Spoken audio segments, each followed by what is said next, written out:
Ici en Famenne, c'est une des dernières régions en Belgique avec la Lorraine belge où on retrouve encore des prairies d'une très grande valeur biologique et d'une diversité en types de prairies très différentes de l'une à l'autre. Nous pouvons observer un point de vue qui illustre parfaitement le bocage de Famenne, avec d'une part une haie qui jouxte la prairie. Ensuite, si on va un petit peu plus loin, on peut observer un ancien verger avec des arbres hautes tiges. Si on poursuit le chemin, on peut observer également des buissons dans les prairies, les différents buissons qui sont fort intéressants, notamment pour certaines espèces d'oiseaux.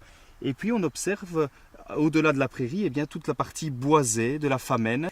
Et de la prairie, nous passons ensuite sur une pelouse sèche qu'on va aller voir de plus près.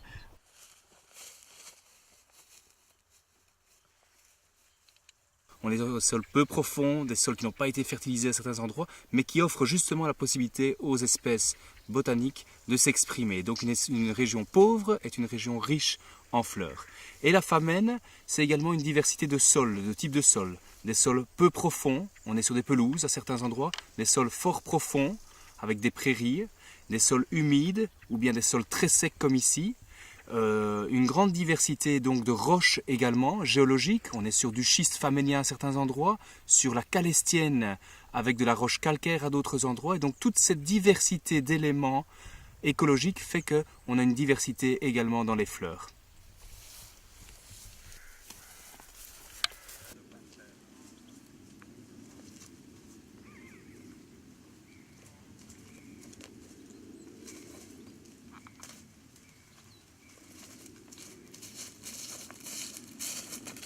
Nous voyons ici une belle haie arborescente. Cette haie permet effectivement à beaucoup d'espèces de se réfugier.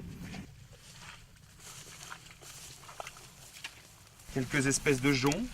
On entend sous nos pas qu'on est dans une prairie humide, on est passé dans un autre milieu. Et on observe ici eh bien, une mante aquatique. Une mante aquatique qui est une espèce évidemment typique.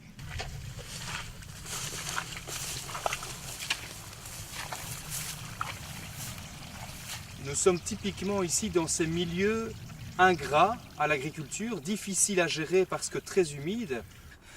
Malheureusement, ces milieux ont fortement disparu, notamment en région wallonne, où un tiers des prairies s'est fait labourer ou a disparu tout simplement à cause de l'urbanisation. Si on ne les gère pas, la forêt revient et tout l'intérêt botanique ou faunistique de ces milieux bien, disparaît.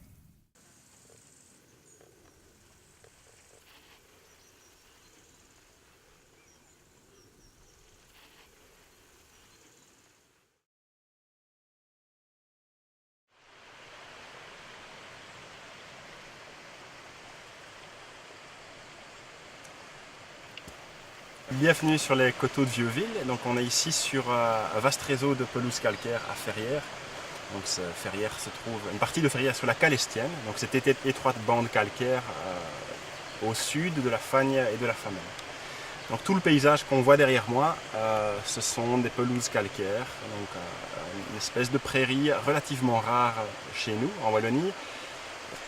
Donc ici sur les coteaux calcaires, c'est la combinaison de l'ensoleillement, de la chaleur, la sécheresse et un sol relativement pauvre, donc sur du calcaire, qui a permis à une végétation particulière de se développer pendant des siècles et des siècles, donc pour aboutir au cortège floristique qu'on voit ici, avec de nombreuses plantes rares.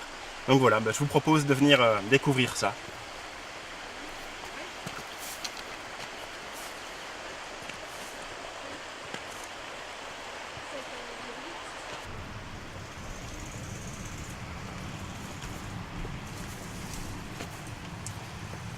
Et nous voici devant une grotte, que l'eau va dissoudre le calcaire et créer des fissures, des crevasses, des grottes parfois.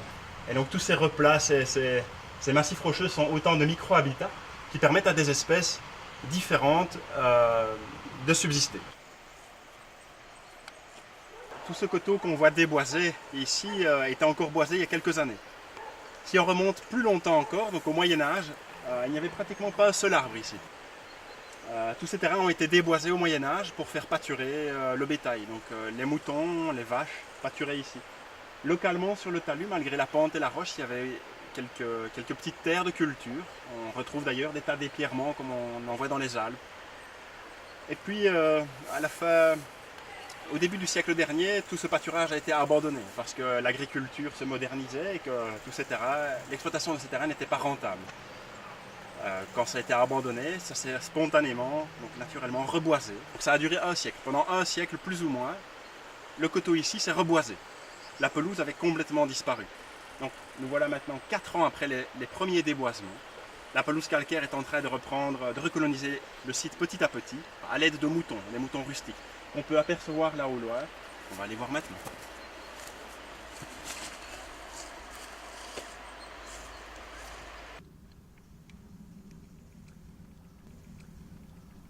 Donc, nous voici devant le troupeau de moutons. C'est un troupeau d'Ardennais roux. Des moutons très rustiques et adaptés au pâturage en pelouse sèche. L'entretien de ces milieux naturels par des moutons donc, permet l'entretien d'un patrimoine qui serait perdu sans cette forme de gestion.